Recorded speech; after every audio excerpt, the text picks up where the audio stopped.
It's another 5-minute Friday video.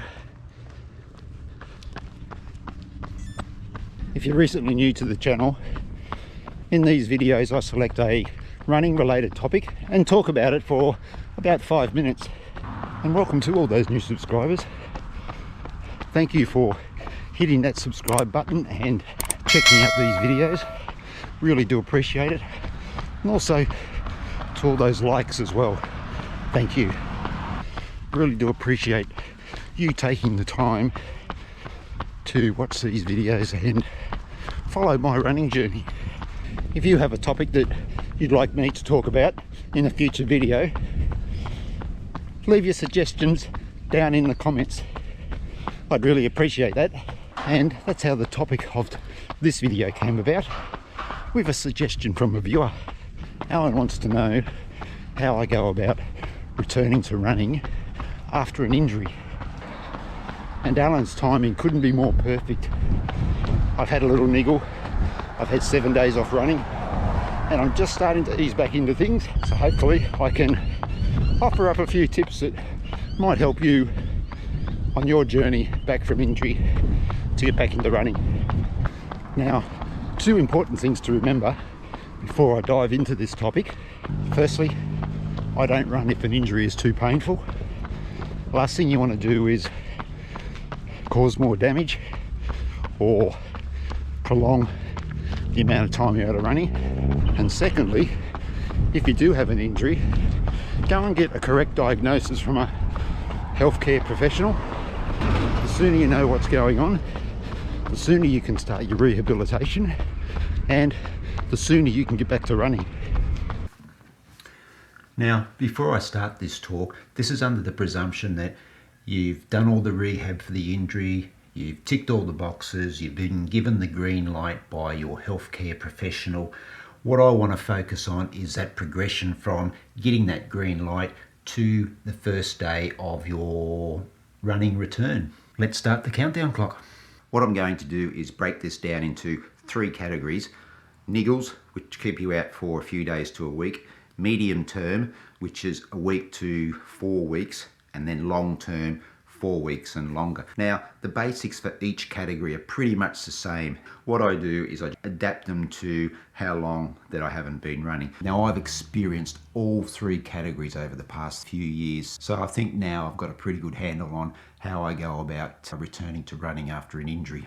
So let's start with the niggle, and this is something that I'm going through right at the moment. With this gnarly Achilles that I've had, I've been back running for about a week now. What I do after a niggle, I'll circle on the calendar when I want to come back to running, or when I plan to come back to running. And then what I do from there is I'll take an extra day or two just to make sure that I'm okay with the fact that I'm ready to come back to running. Now, a few days before that return to running, I'll start walking for half an hour to an hour, and this just gets the body used to moving again. Now, that first run back, I'll just do a test run, 15 to 20 minutes, no longer. That's enough to work out whether that niggle is okay. The first week back, I drop the mileage right down, but I slowly increase the mileage each day. Not running too fast, you just want to turn the legs over, make sure everything's okay. And if you have been following a training plan up to before that niggle, just forget the training plan for a week or 10 days, just get back moving and just make sure that everything's okay with that niggle that you've had. I returned to a training plan probably after about 10 days, but I adjusted a little bit as well. I'll complete the sessions, but I'll drop the pace. I don't want to do anything that's going to aggravate the niggle that I've just had, and I'll probably do that for another week. So even though you've had that niggle for only a few days, I still take probably 2.5 weeks before I get back to full-on running to where I was before the niggle. Now, medium term, same thing. I'll circle a date on the calendar, but this time I'll take 3 to 5 days after that date just to make sure that everything's okay before I start running. Again, I start walking about a few days before, just to get the body moving again. But returning to running this time, I adopt a walk-run approach. Depending on how long you've had out, will determine how long those walk-run segments will be. If it's only been a week or so, you might be able to do a 5-minute run followed by a 1-minute walk for 15 or 20 minutes. Again, as a test run just to make sure everything's okay. But if it's been closer to 4 weeks, then what you might do is it might be a 2-minute run and a 3-minute walk. Over the course of time, the runs get longer and the walk breaks get shorter. Also, in the early stages here, I'll probably throw in some cycling, where I'll probably run one day and cycle the next day. Then I might run 2 days and cycle the next day. It's just making sure that you're taking enough care when you do return from an injury, not to aggravate that injury, because obviously the longer that you are out from running, you lose a little bit of fitness, you lose probably a little bit of confidence as well. So you just got to make sure everything's okay. Again, if you're on a training plan, I would be forgetting about the training plan for probably the first 2 to 3 weeks, depending again on how long you've been out. All right, how's that clock going?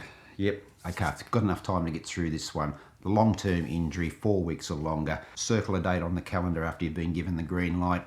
I will take another week. I always add another week if I've had more than a month out of running. It's just peace of mind, just to make sure that everything's a-okay. Before that day, I'm cycling, I'm walking, I'm doing some cross training, I may swim, I may even get in the pool and do some pool running. And after being out for 4 weeks, it is most definitely a run walk scenario when I return to running, and it might be 30-second run, 30-second walk for in that first day, 15 to 20 minutes, and increasing the time and the distance of the runs going forward. You know, that first week will all be walk running. Second week, making the walk breaks a little bit shorter, the run sections just a little bit longer.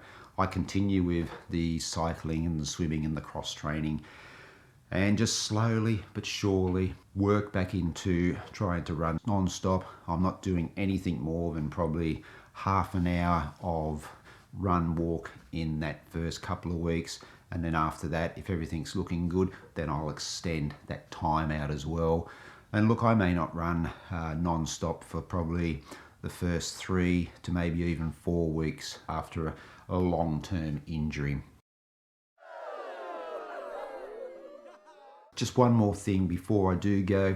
Obviously, when you are having some downtime, whether it be a niggle, a long term or a medium term, don't neglect the cross training. Get on the bike, go swimming, go kayaking, weight training, whatever it is that you enjoy doing as a cross training activity. Make sure you check off with your healthcare professional first that it's not going to aggravate the injury. But the more you can do during the downtime to at least maintain a good level of fitness, that certainly does not only make you stronger when you come back to running, but also allows you to just keep that little bit of fitness and just makes the transition from having not run because of an injury, getting back into running. I hope some of those tips help. They've helped me over the past few years coming back from those niggles, medium and long-term injuries. The main message is be proactive with your strength exercises, your cross training, and that just really does limit your chances of being injured. So the stronger you are, the more likelihood that you're going to enjoy a trouble-free, injury-free running experience. Until I see you next time in another 5 Minute Friday video, stay safe, happy running, and I'll see you then. Hooroo.